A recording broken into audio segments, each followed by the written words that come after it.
Hello mga boss, ngayon nga ay maglilinis tayo ng bahay kasi walang pasok. Wow. Tapos maglalaban na rin ng mga damit kasi wala nang masusuot. Ito nga yung mga lalabang kong damit mga boss.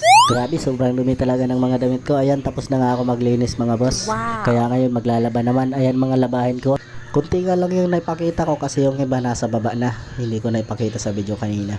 Ayan na nga, nasa CR na ako mga boss. At nag-uumpisa na nga akong magkusot ng mga damit ko dyan. Ilalagay ko sa washing. Kung napapansin nyo, yung washing namin hindi siya malaki. Maliit lang siya. Mini washing lang po yan galing sa TikTok. Ipapakita ko lang pala sa inyo mga boss kung paano maglaba ang lalaki kaysa sa babae. Yung babae kasi matagal. Yung lalaki kasi sobrang bilis lang.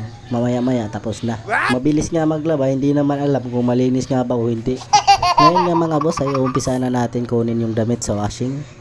Kasi parang malinis naman siya, okay na yan. Kunting kusot nga lang ang ginawa ko dyan at kunting piga. Pagtingin ko ngang parang malinis na ang damit ko ay naupo na agad ako dyan. Kung saan ka nga naupo para tumayo, doon din ako nagupo para magbanlaw ng mga damit ko. Kasi nga hindi naman kasya yung upuan dyan kasi maliit yung space niya. Sana all may space. Marami nga yung labahin ko dyan mga boss kaya minamadali ko na mag-anlaw kay para makasalang naman sa pangalawa. Ayan yung kumot ko, inuna ko para matuyo na agad para magamit ko mamayang hapon. Hindi kasi pwedeng walang kumot magtulog kasi wala na nga katabi, wala pang kumot. Kinuha ko na nga yung pangalawang salang ko dyan sa washing kay para mabanlaw naman agad. At umakyat pa nga ako sa taas para kunin yung mga ibang labahin kong damit. Ayan na nga, grabing dami pa. Fast forward nga lang ginawa ko dyan sa video ko para mapaiksi yung video na to. Nagbabanlaw na nga ako dyan sa pangalawang salang ko sa washing kanina. Hinubad ko na nga yung damit ko dyan kasi sobrang init na talaga.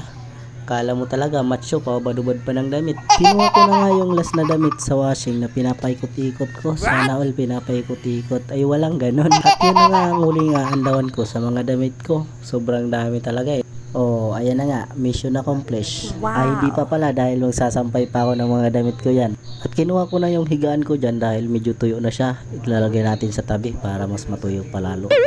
At magsasampay na tayo ng mga damit natin kay para matapos na. Kasi sobrang dami talaga. Kasi kung iisipin, siguro 3 months bago matapos natin magsampay sa sobrang dami. Ila, grabe naman. Shoutout nga pala sa mga nag-follow sa akin at mga sa mga papalo pa. Please like and share. Salamat.